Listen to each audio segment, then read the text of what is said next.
Alunos e alunas, sejam bem-vindos à nossa aula sobre evolução e nela trataremos sobre a teoria de Charles Darwin. Então, segue o fio.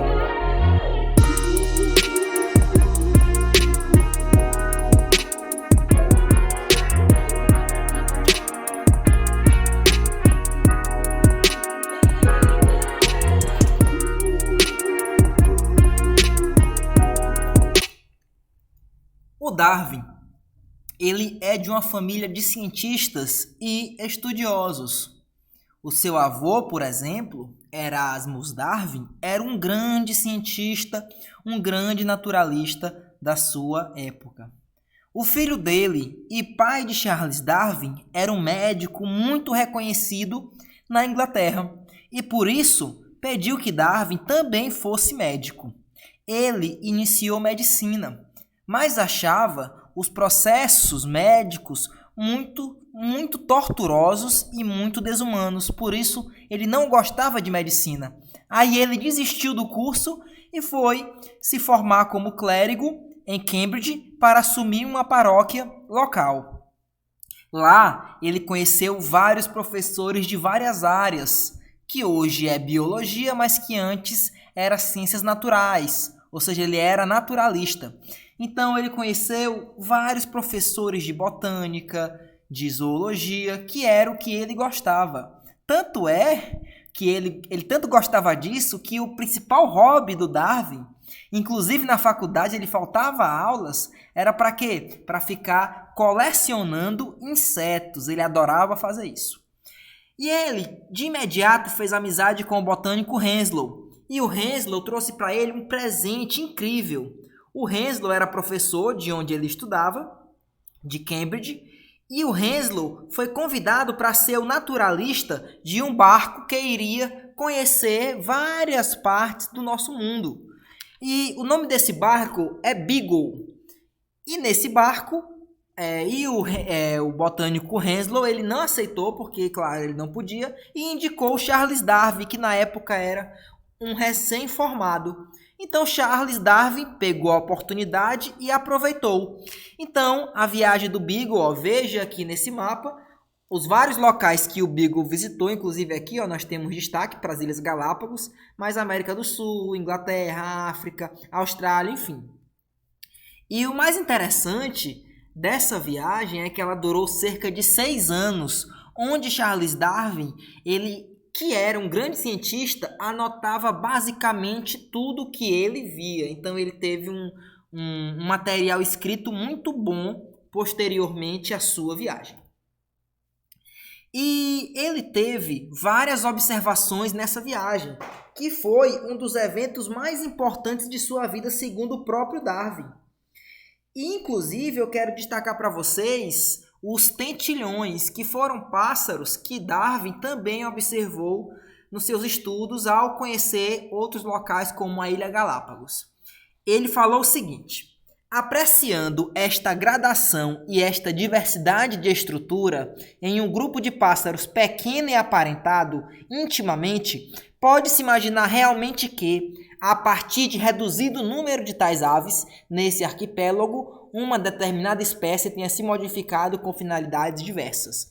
Então, lembra que anteriormente, eu falei que o fixismo era o que predominava na ciência. A forma que a espécie foi criada se mantém até hoje, segundo os fixistas. Mas o Darwin, observando, por exemplo, a semelhança entre grupos de aves muito aparentados, ele percebeu que, com certeza, aqueles organismos poderiam sofrer pequenas modificações para atender às suas necessidades, para atender às finalidades do meio. Mas o Darwin, ele não descobriu nada sozinho. Ele teve, claro, influenciadores. E o primeiro que eu vou destacar para vocês é o Charles Lyell, com seu livro Princípios da Geologia. O que foi que Lyell disse? O Lyell, ele defendia a ideia do gradualismo. Para Lyell, a Terra ela mudava gradualmente e a sua construção foi também gradual. Então veja, a Terra mudava e mudava e mudava. Ou seja, a Terra de 100 mil anos atrás não é a mesma que encontramos hoje, porque há várias modificações geográficas. Então Charles Darwin deve ter pensado, poxa, a Terra muda, os organismos será que mudam também? Para se adaptar a essa Terra, não sei. Então ele pensou nisso. Então veja como isso aí pode dar uma ideia de evolução. A Terra muda, será que os organismos mudam também? Então é algo a se pensar. E outro cientista que ele usou como base dos seus escritos foi o Thomas Malthus. O Thomas Malthus ele era um grande matemático e ele escreveu um livro chamado de Princípios da População. Em seu livro, o Malthus falou o quê? Ele falou que em breve a Terra passaria por um problema. Qual? É que a população ela crescia exponencialmente e naquela época a quantidade de alimentos não estava atendendo ao crescimento populacional e em algum momento iria faltar alimento para as pessoas. E o Darwin ele levou isso para a natureza, de uma forma que eu vou mostrar em breve. Então, só guarde essa ideia aí, que o alimento ele cresce de uma forma mais reduzida e a população ela cresce de uma forma exponencial. Então, em algum momento ia faltar alimento para a população. Essa é a ideia de Thomas Malthus. Então, Darwin, ele, como vocês viram, não foi o primeiro a falar de evolução. Muitos outros autores já falaram de evolução, mas ele teve o mérito por ter o material mais bem escrito, por explicar melhor esse processo, por isso que ele é o pai da evolução. Mas nós devemos também dar crédito a um contemporâneo de Darwin e amigo também, chamado de Alfred Russel Wallace. Esse grande cientista, ele era amigo de Charles Lyell, justamente aquele do gradualismo, ó, esse aqui, que foi um influenciador de Darwin. Então, o Lyell era amigo de Darwin e o Lyell também era amigo de Wallace. Aí, o que é que o Wallace fez? O Wallace, ele não era tão privilegiado quanto Darwin. O Wallace, ele também conseguiu viajar, mas ele ia como mateiro, ou seja, ele não ia como cientista, ele ia lá para limpar o mato, para entrar, enfim, para permitir que os cientistas trabalhassem. Mas claro, na sua folga, ele sempre estava observando a natureza. E o que te faz cientista não é obrigatoriamente um título, mas a tua capacidade de produzir conhecimento científico. E o Alfred Wallace, ele era fabular nesse aspecto. Então, o Wallace ele também fez várias viagens e ele destaca, enquanto Darwin ele fez as suas descobertas principalmente nas Ilhas Galápagos, o Wallace ele fez descobertas principalmente na Amazônia, ao observar o bioma da Amazônia, que há muito tempo atrás era muito mais conservado do que é hoje, como vocês podem imaginar. Então, o Wallace, olha que incrível, e ninguém fala sobre isso. Ele, juntamente com Charles Darwin, os dois juntos, tiveram a mesma ideia. O Charles Darwin, ele tinha essa ideia de evolução, mas ele não queria publicar, principalmente pelo impacto que ela traria. Nem o Charles Darwin acreditava no que ele escreveu. Ele olhava, meu Deus, isso aqui vai contra tudo que eu já acreditei, uma vez que ele era um cristão muito fervoroso. Então ele sabia que haveria um preconceito, haveria discriminação no ambiente religioso e ele pensou muito tempo se iria publicar ou não. Qual foi o fator que fez o Darwin publicar? Foi que o Wallace, que viajou, né, para a Amazônia, ele também chegou às mesmas conclusões e mandou o trabalho para que Charles Lyell, que era amigo também de Darwin, lesse e mandasse publicá-lo. Quando o Lyell leu o trabalho, ele de imediato foi mostrar para Darwin. Darwin, olha aqui o que esse autor concluiu. Aí o Darwin olhou e ficou espantado, dizendo o seguinte: se o Wallace tivesse o meu manuscrito, se tivesse o meu trabalho, ele não poderia ter feito um resumo melhor. Então, o Darwin e o Wallace chegaram à mesma conclusão.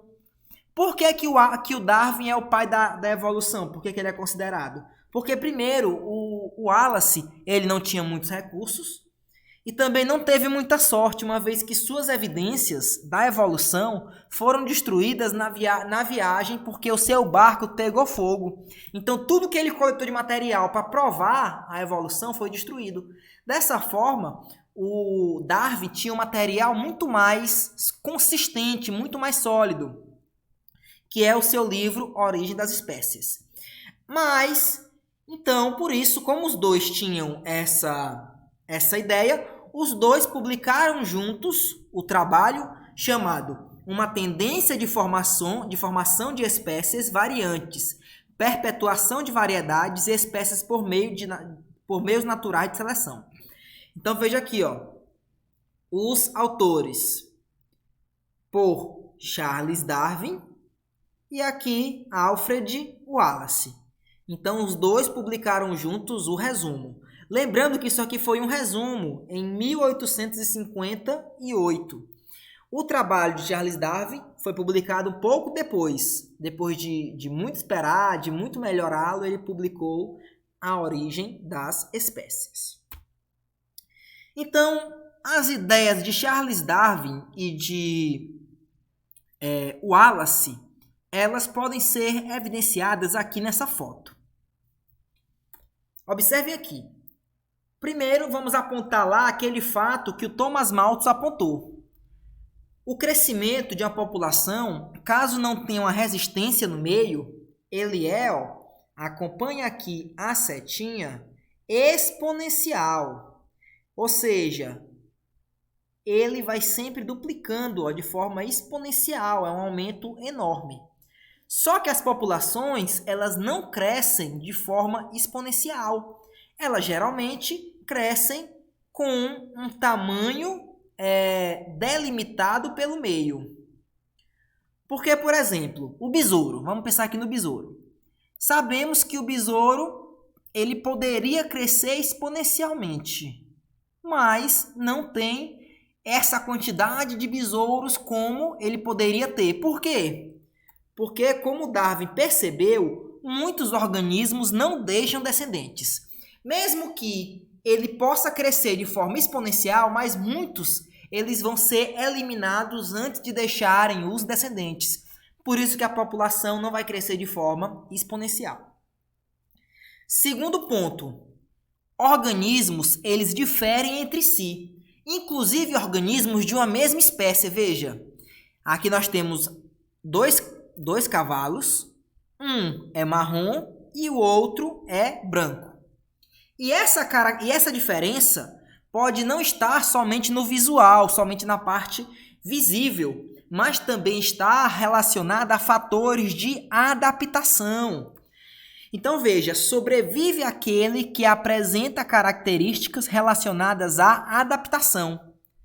E aquele que sobrevive tem, e claro, isso é justamente a seleção natural. Ou seja, aquele que tem as características mais imprescindíveis para sobreviver naquele ambiente vai ser selecionado.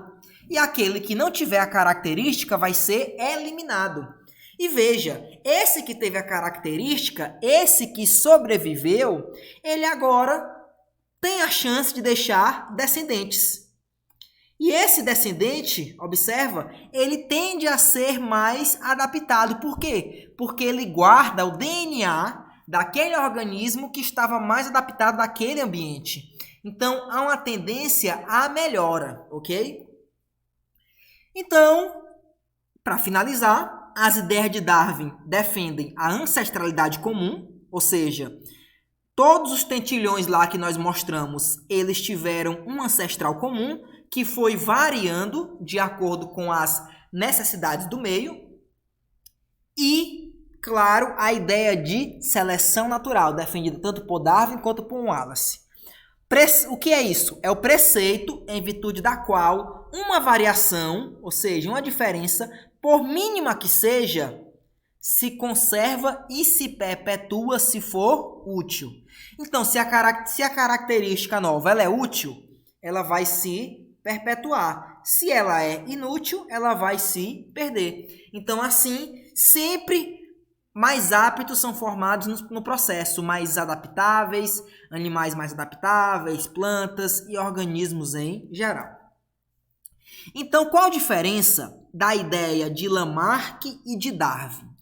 Veja que os dois acreditam em evolução, mas nos estudos Lamarck ele disse que o meio tem a capacidade de modificar o organismo.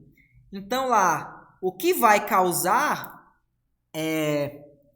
o aumento do pescoço da girafa é o meio. O meio ele causa mudança. E segundo Darwin, o meio não causa nenhuma mudança. O meio ele somente seleciona os mais adaptados. Questão muito comum de antibiótico, que é que vão dizer, bactérias se tornaram resistentes e tal. Por quê? Vai ter lá uma alternativa. Porque o antibiótico tornou a bactéria resistente. Isso está incorreto. E qual é a certa? É porque o antibiótico selecionou organismos resistentes. Essa questão de evolução é uma das que mais caem em vestibulares, Enem, enfim. Beleza.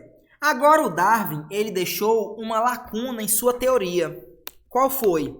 Ele explicou que o meio ambiente selecionava, ok, mas ele não provou de onde vem a variação. Onde é que está essa variação? O que é que causa essa variação? Por que que o indivíduo tem tais características e o outro tem outras características? Isso só veio ser descoberto posteriormente ao surgimento da genética e da biologia molecular, com os trabalhos de Mendel, de Morgan e outros grandes autores dessas duas áreas. E hoje sabemos que essa variabilidade ela acontece onde? No material genético, devido a dois processos, a mutação e a recombinação gênica.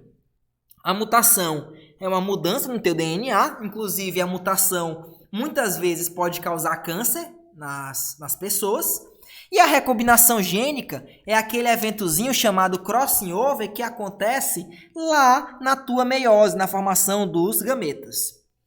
Então, tanto recombinação gênica quanto mutação, eles geram variabilidade.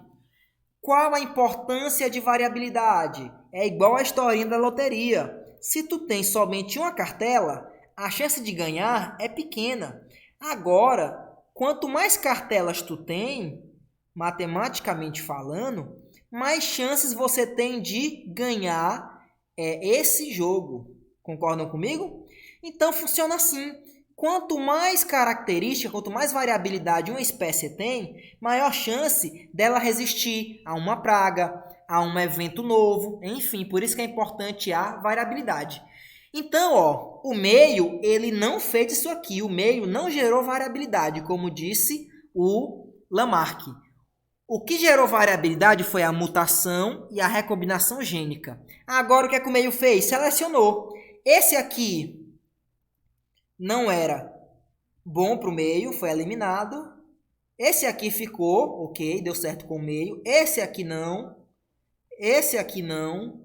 Esse aqui sim. E esse aqui sim. Então, veja, o meio escolhe, seleciona aquele que vai sobreviver. Então, isso é uma ideia de adaptação.